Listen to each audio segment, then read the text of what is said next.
நமஸ்தே. பூர்ண பூத்கால் அதாவது past perfect tens. Last பார்ட்டில் 16 லாஸ்ட்டில் சொல்லும்போது கொஞ்சம் திணறிட்டேன். இன்னொன்னே கினாத்தா இவர் எண்ணி இருந்தார், அதாவது கவுண்ட் பண்ணுறதுன்னு அர்த்தம். ஏ கிரேத்தே இவர் விழுந்திருந்தார். ஏ கப்ராயேத்தே இவர் பயப்பட்டிருந்தார். ஏ குமேத்தே இவர் சுற்றி இருந்தார். இன்னொன்னே சக்காத்தா இவர் சுவைத்திருந்தார். ஏ சடேத்தே இவர் ஏறி இருந்தார். இன்னொன்னே சபாயாத்தா இவர் மெஞ்சிருந்தார். ஏ சம்கேத்தே இவர் பிரகாசித்திருந்தார். ஏ சலேத்தே இவர் நடந்திருந்தார். இன்னொன்னே சஹாத்தா இவர் விரும்பியிருந்தார். இன்னொன்னே சுராயாத்தா இவர் திருடி இருந்தார். இன்னொன்னே சாப்பாத்தா இவர் அச்சிட்டிருந்தார்.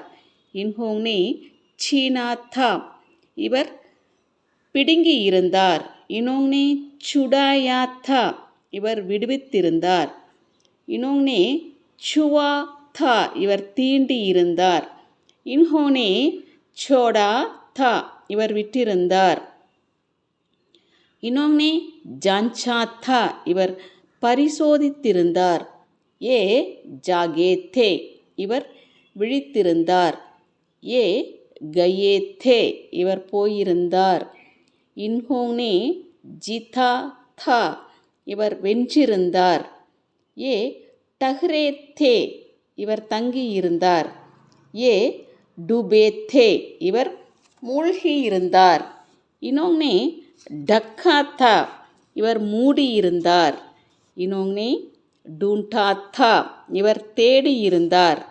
ஏ தைரேத்தே இவர் நீந்தியிருந்தார்.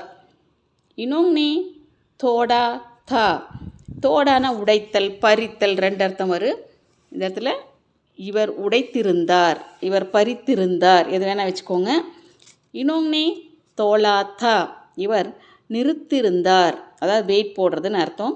இன்னொன்னே தேகாத்தா இவர் பார்த்திருந்தார். இன்னொன்னே தியாத்தா இவர் கொடுத்திருந்தார். ஏ தௌடே தே இவர் ஓடியிருந்தார். இன்னொன்னே தோயா தா இவர் துவைத்திருந்தார், கழுவி இருந்தார். 2 அர்த்தம் எடுத்துக்கோங்க. தோனா கழுவுதல், துவைத்தல் 2 அர்த்தம் வரும். ஏ நகாயேத்தே இவர் குளித்திருந்தார். ஏ நிக்லேத்தே இவர் புறப்பட்டிருந்தார்.